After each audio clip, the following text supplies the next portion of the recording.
Assalamualaikum warahmatullahi wabarakatuh. Nama saya Muhammad Hamzah dengan NIM 1820602118. Saya akan menjawab soal UAS dari Sistem Informasi Manajemen. Soal yang pertama, konsep Sistem Informasi Manajemen itu ada 3 menurut saya. Yang pertama, informasi.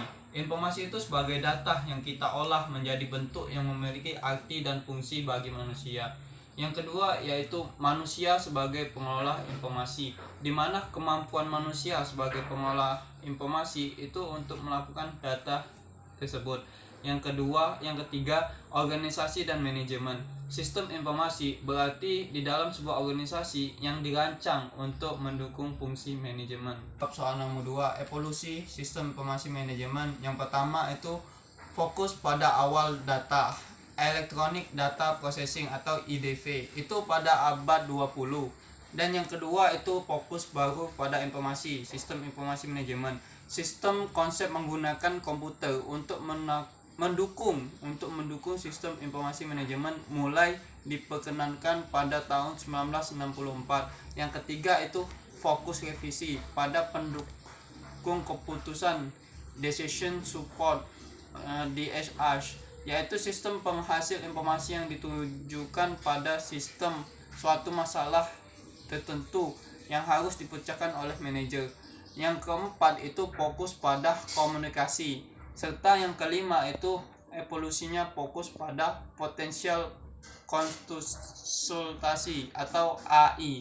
Selanjutnya nomor 3, software berfungsi sebagai media pemberi masukan data, sedangkan hardware itu mempunyai fungsi sebagai pengelola data dari software tersebut. Dan firmware adalah manusia, perangkat keras intelektual yang mengoperasikan dan juga menginformasikan kemampuan dari perangkat keras tersebut dan juga mengelola perangkat lunak seperti softwarenya tersebut.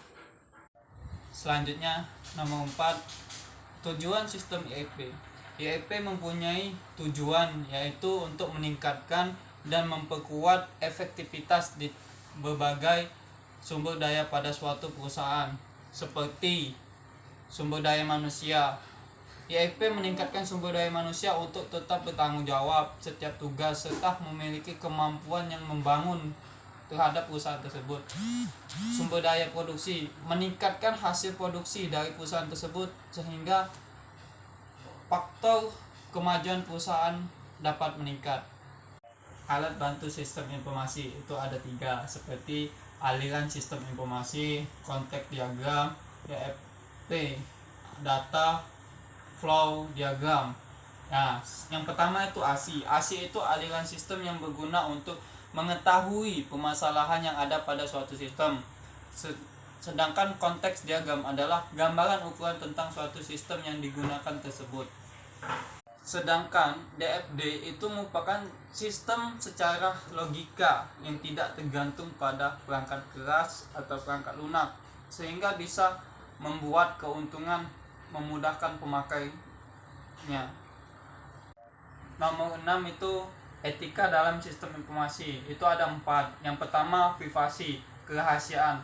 Jadi dalam sistem informasi itu ada kerahasiaan. Yang dimaksud sini ialah hak individu. Tidak boleh ada orang lain untuk mengetahui kerahasiaan tersebut. Yang kedua akurasi, ketepatan. Informasi itu harus tepat, akurat. Tidak ada yang namanya hoax atau data palsu. Yang ketiga itu properti, kepemilikan seseorang terhadap suatu barang, sehingga aspek properti tersebut berhubungan siapa yang memiliki informasi, berapa harganya, berapa kadarnya. Informasi itu sangat diperlukan. Dan yang keempat itu hak untuk mengakses informasi serta besaran biaya untuk mendapatkan informasi tersebut. Terima kasih, sekian jawaban dari saya tutup. Wassalamualaikum warahmatullahi wabarakatuh.